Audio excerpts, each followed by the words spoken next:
Bom dia. A gente tem visto tantas coisas estranhas acontecerem no âmbito do nosso Supremo Tribunal Federal que a gente não tem certeza que se o que está sendo feito está dentro ou fora da lei.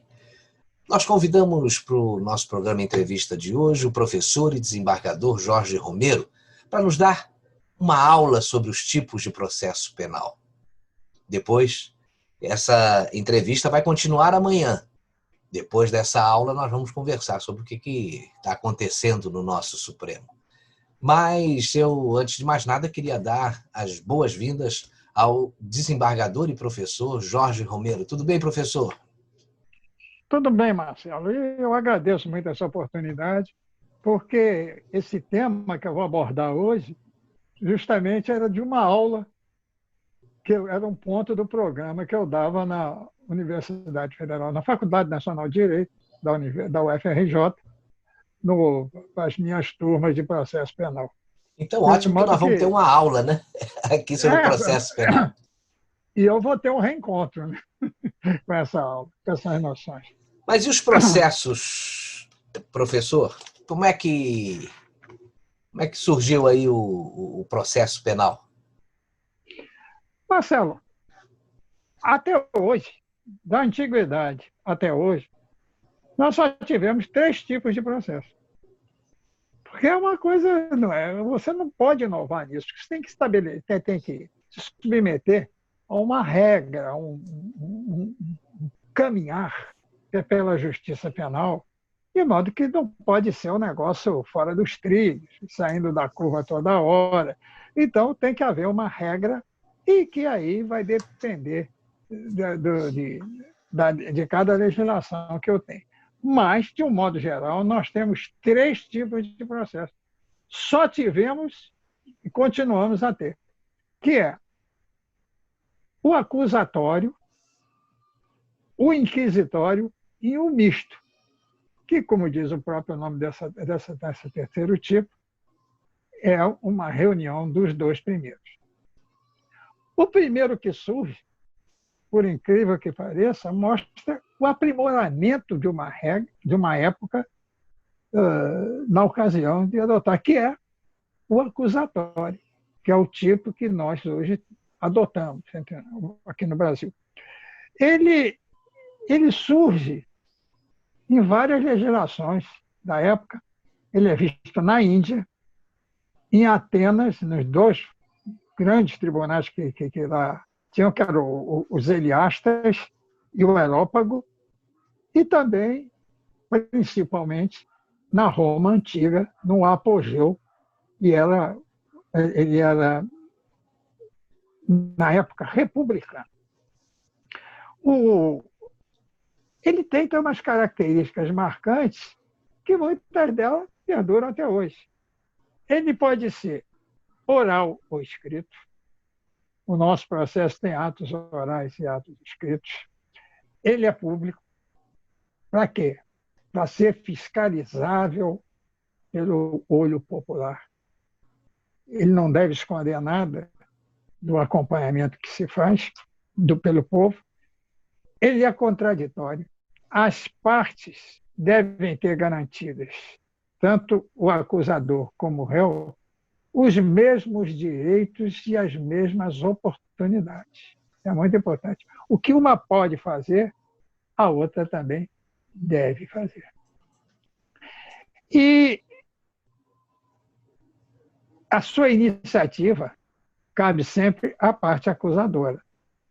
Há, enfim, uma preocupação de destinar a um determinado sujeito processual, que é o próprio, aqui entre nós, é o próprio Estado, representado pelo Ministério Público, ou pelo ofendido nos crimes de ação penal privada, esse direito exclusivo.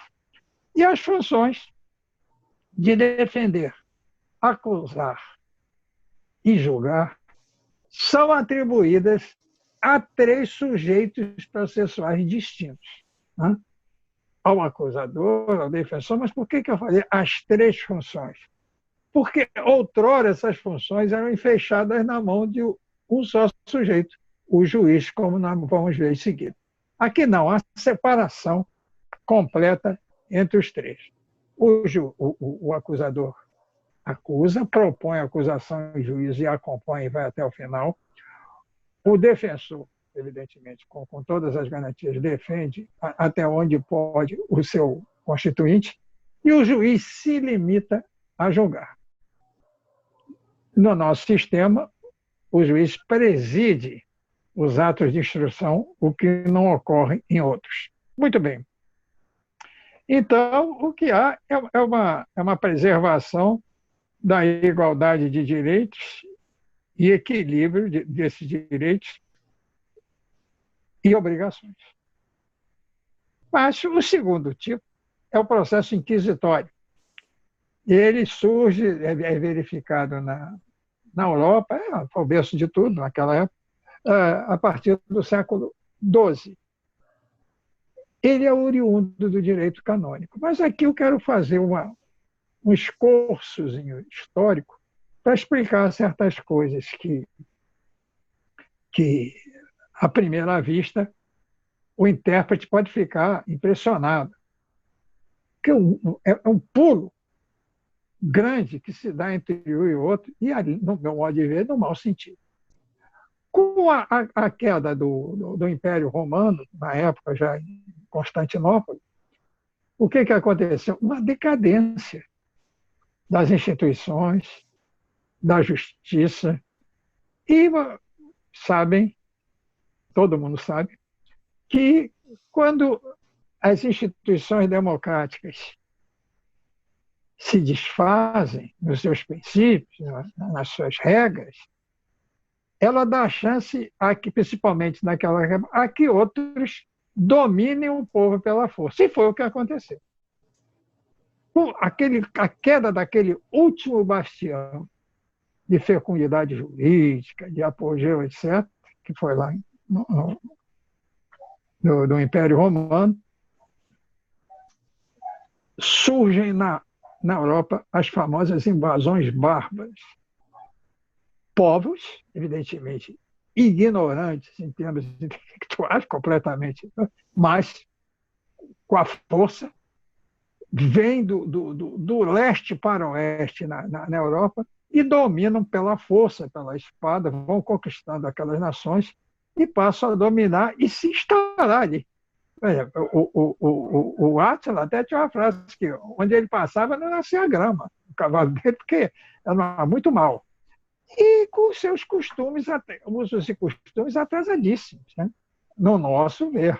Por exemplo, eles tinham umas penas, uma pena diferente, eles puniam certos infratores com a expulsão da comunidade. Ele era tirado da cidade, não podia retornar e vivia na periferia, ou seja, nas florestas de então, ou a sua própria custa, tendo que se alimentar com caça, etc. Não podia se dedicar a um asseio melhor, então quecia o cabelo, ficava todo barbado, uma coisa horrorosa, tanto que o direito da época alemão chamava ele de lobisomem, por causa do aspecto peculiar que ele tinha. Muito bem, acontece que nem sempre a força vai dominar sozinha uma comunidade, principalmente depois de ter passado por uma fase de desenvolvimento formidável. E o que acontece? Os reis bárbaros dessas dinastias passaram a se preocupar com a educação de seus herdeiros e sucessores. Né? O rei queria que o príncipe não fosse igual a ele, por isso o nome bárbaro. Né? Queria que ele se aprimorasse, que ele estudasse. E foram, então, procurar quem?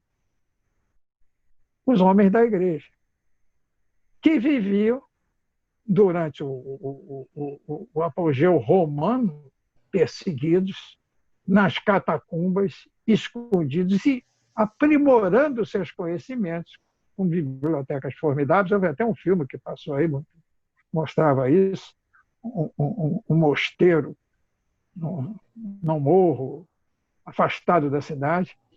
E foi até o Sean Connery, que foi lá investigar o negócio. Enfim, e eles se aprimoraram. Então, eram homens cultos que preservaram essa cultura, esse conhecimento, intramuros, ou seja, confinados nas suas igrejas, que eram uma espécie de uma continuação da vida nas catacumbas que ele vivia.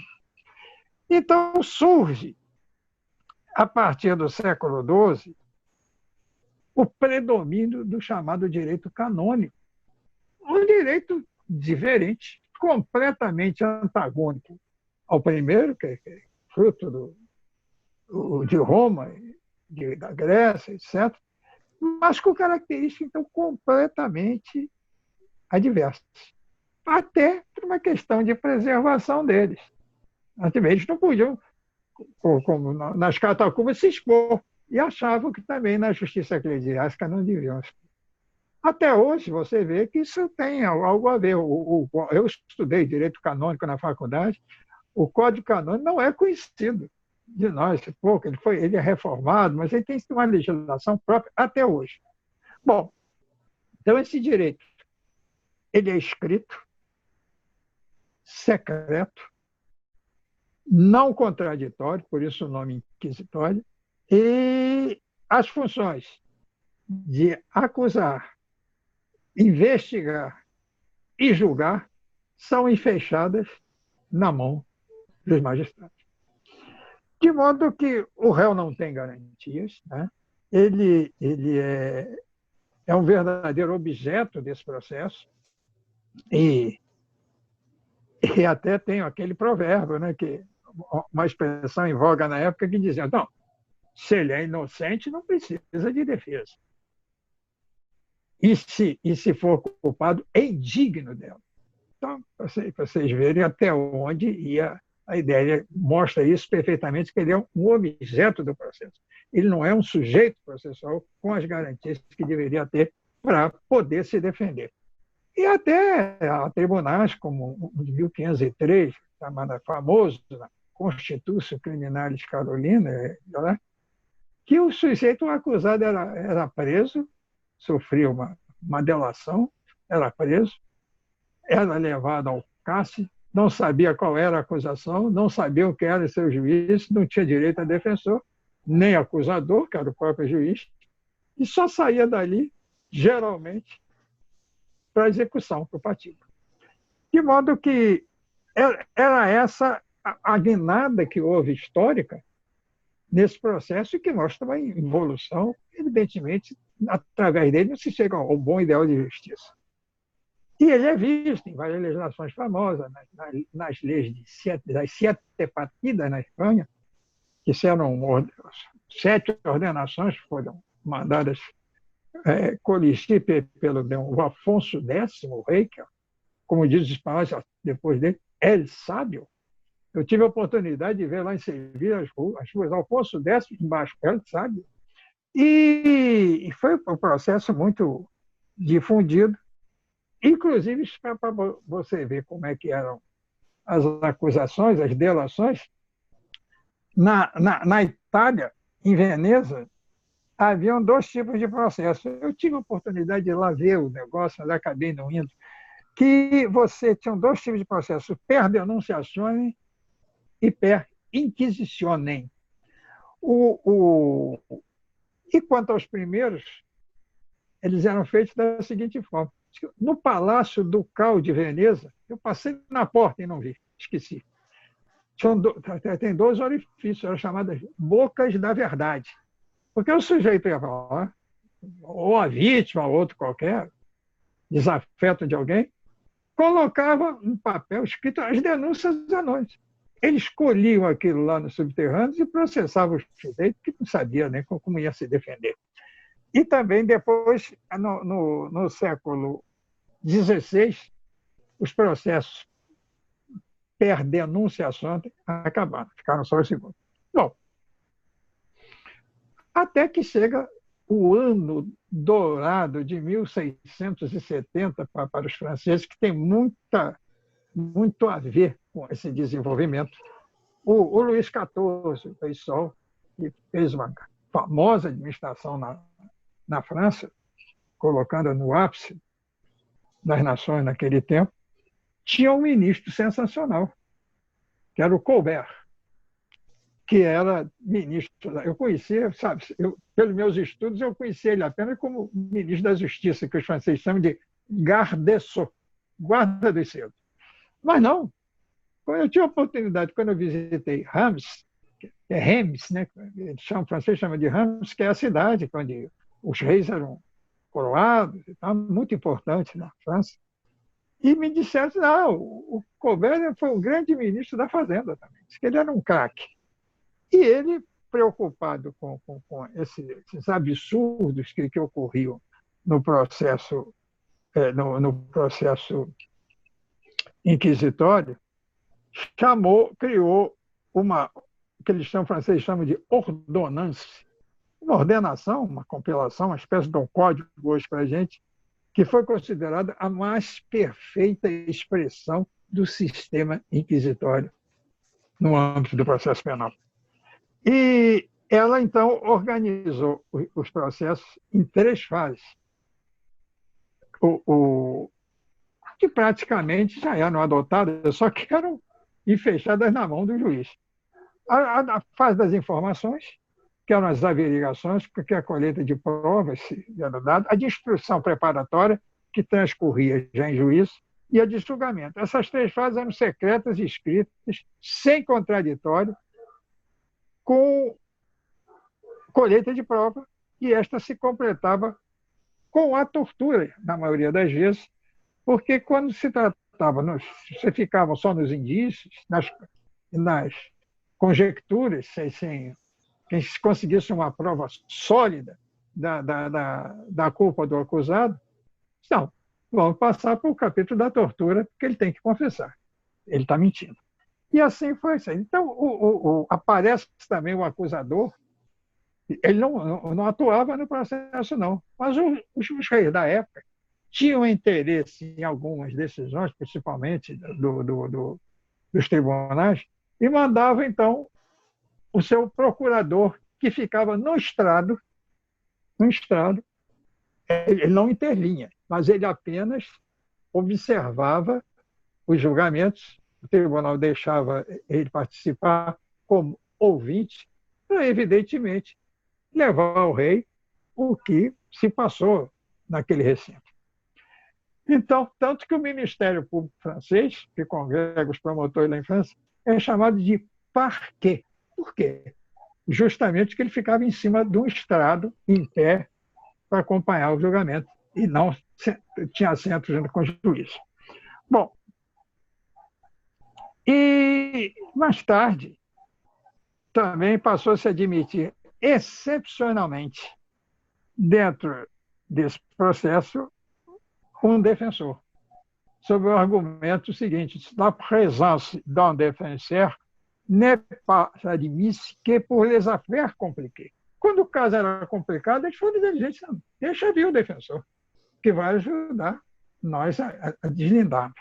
Muito bem. Até que na França, em 1808, mas as 3 fases eram sigilosas, etc. Surge o Código de Instrução Criminelle, que é o Código de Processo Penal do francês, deriva desse processo penal, então,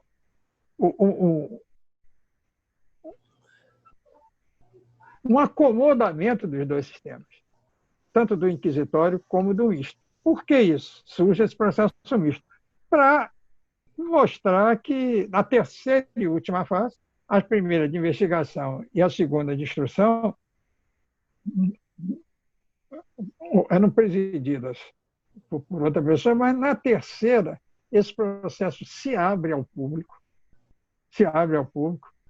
e é exercido o contraditório, a defesa passa a atuar, enfim, então ele, vamos dizer, se torna mais democrático, mas com essa etapa. E as características, então, do nosso processo, ele se baseou em que processo? Ele deitou suas raízes em qual deles? Colonização portuguesa? Não foi. É interessante, o processo brasileiro ele tem uma trajetória completamente diferente. mas ele é um dos processos melhores que, na minha modesta opinião, eu entendo que existe. Por quê? Ele tem as três fases. A investigatória, que é atribuída a um órgão do Estado, né? Na época dizia-se que era para preservar a independência da investigação. A terceira, ao acusador, a segunda, ao acusador, mas já com os debates, pode ser o Ministério Público ou o ofendido. E a terceira e última é de julgamento. Houve muitas reformas no Código de Processo Penal ultimamente, e isso ficou muito preservado. Tanto que hoje, outrora, eu quando comecei a advogar, e quando eu era promotor na minha vida, experimentei outro tipo de processo. Mas hoje, feita a acusação, dá-se a oportunidade da defesa para contestar, quer dizer, a defesa prévia, e marca-se imediatamente a audiência de instrução e julgamento, como é no processo civil. Antigamente, não. Você interrogava o réu, abria passo para a defesa prévia, ouvia as testemunhas de acusação numa sentada separada, depois ouvia as da defesa, que às vezes podiam ser ouvidas no julgamento. Então, era um processo mais moroso.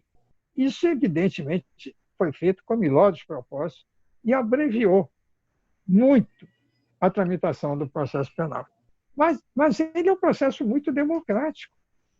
É garantido ao réu os mesmos direitos que o acusador tem, enfim. E volta e meia ele fiscaliza. E o processo penal tem coisas inteligentes. Um negócio que não entra na minha cabeça. Por exemplo, aquela história do júri americano, que funciona com 12 jurados, um número par. Vai dizer, pode possibilitar o empate? Não, não pode, que os 12 jurados do sistema americano, que é um da common law, eles têm que julgar por... Não pode haver divergência no veredito deles. Se um divergir, repete, eles têm vários encontros, nos filmes aparece isso, até que ele volte atrás. Se não, desfaz o conselho de sentença e marca seu novo julgamento. Aqui não, você vê. No tribunal do júri, os jurados são de número ímpar, são 7. Para quê? Justamente para dar empate. Então, a decisão pode ser de 4-3, pode ser de 7-0, pode ser de 6-1. De modo que é um processo bem pensado, bem articulado e bem exposto. E tem outros casos que eu não me recordo agora. Agora, desembargador, nosso tempo está chegando ao fim, como eu disse no início do programa, nós hoje ficamos com a aula sobre o processo penal. E amanhã nós vamos conversar sobre o nosso Supremo Tribunal Federal, que parece que quer resgatar algumas coisas aí do processo inquisitório. É porque, segundo dizem, o Supremo, como sendo o último grau de jurisdição nosso, ele não tem que prestar contas a ninguém, a não ser a um tribunal que dizem que existe em cima dele, que é o do juízo final. Então, amanhã vamos falar sobre tudo isso. Um bom dia para você e obrigado pela participação. Eu queria só fazer um registro aqui, que eu me esqueci de fazer antes. Eu queria agradecer a formação que eu tive, inclusive me fazendo apaixonar pelo processo penal na faculdade, nos últimos anos, e me fazendo, inclusive, me pós-graduar nessa área e ser o professor de lá. Eu sou professor adjunto aposentado da UFRJ. Há um nome chamado, querido amigo, chamado Hélio Tornari, que foi o meu professor e que me impressionou, tanto que eu acabei tendo essa trajetória, muito embora antes não pensava em seguir esse caminho, não. De modo que eu queria fazer esse registro. Eu sou eternamente grato ao Tornari, que infelizmente nos deixou, mas que eu queria fazer isso sabendo a verdade. Muito obrigado, Marcelo. Feito o registro, e amanhã estaremos de volta falando sobre o Supremo Tribunal Federal. Bom dia para você. Bom dia.